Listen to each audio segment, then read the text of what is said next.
Hello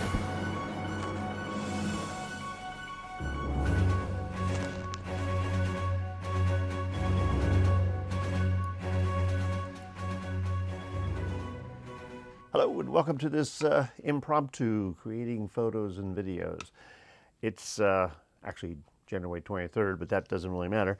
I was down here in my basement working. Actually, I came down to clean it up because I've been kind of dragging on that. You'll see as I show you some of the clips I just took that there's still boxes all over the place. And so my goal today was to come down and sit on the floor and go through the boxes and clean the other space up, but I've been so focused on getting this area set up, and that's what this is about today.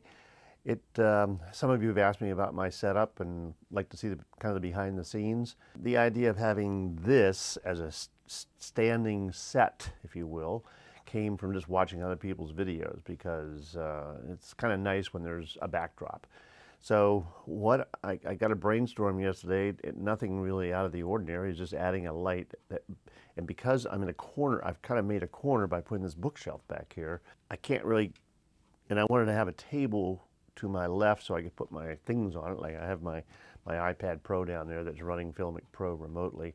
And so I really can't get back in the corner. And there's no, and shooting it this way, I mean, I should try that. I guess I could shoot from over there and come in this way more. I've done that a little bit, I think, in one or two of the videos where I've used Cinemaker, but then you can have a light over here and a light over here.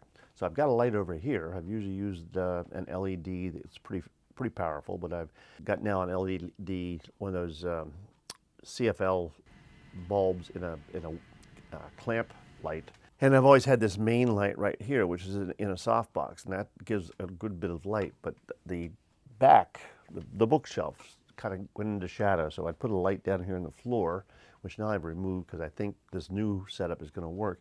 But I realized I have all these exposed pipes, and I could probably put a light up there. So I'm going to run a clip and show you what this background looks like. But first of all, I set this up. This is really the first time I've done this. I'm using Filmic Pro, and in Filmic Pro, if you're familiar with it, you can change the camera you want to use. So typically, you switch it to selfie, and I'm not using selfie because I'm running it remotely from my iPad, and I'm less likely to look in the wrong place on the screen if I don't use selfies. So I'm just looking at the post in front of me, and hopefully it looks as though I'm looking at you. But it also has a tele, and I've got a iPhone XS, so it has I think actually it only has one lens, but it is, if you have the phone that has two lenses, it'll use that lens. This, I guess, is doing an optical zoom, which I didn't know that, didn't think of that until just now. But it actually starts out being in on me, as opposed to my using the regular wide setting in Filmic Pro and zooming in just a little bit.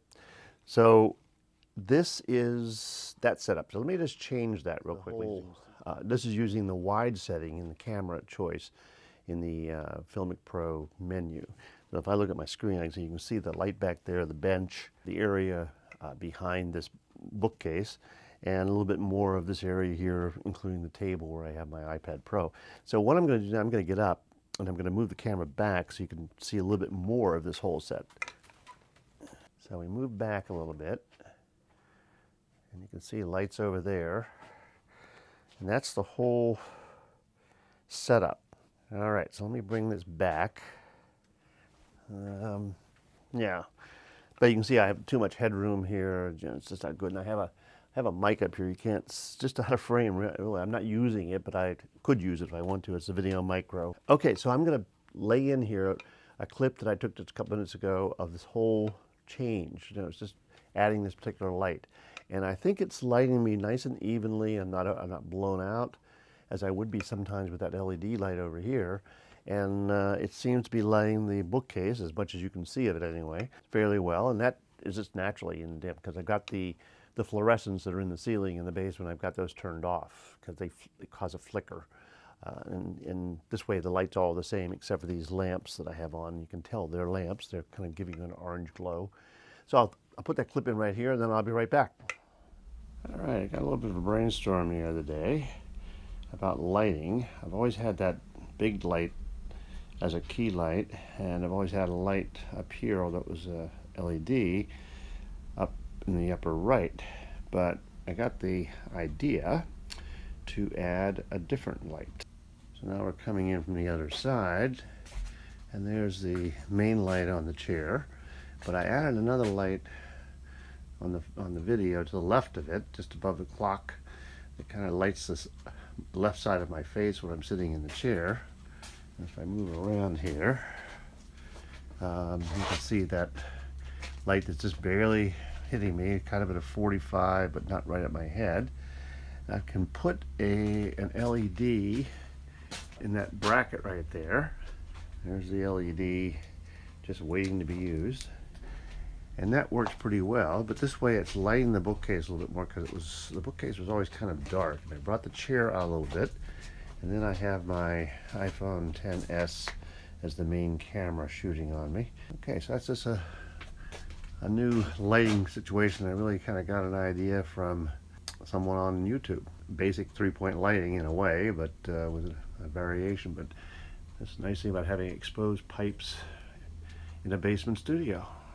Okay, so you see how that was, and I want to show you one other thing. And this is a little box, a little idea I got from, I'll put the name, and I've forgotten now where I got the idea, but it's basically a switch, and I've just cut an extension cord off with a little piece extending up there for plugs, and then the other end going into an actual plug. And this is an electrician's nightmare right here, but the nice thing with this is it's a dimmer, and so these bulbs don't really dim properly, but I can just push that switch in to turn it off, and I've turned both lights off at once.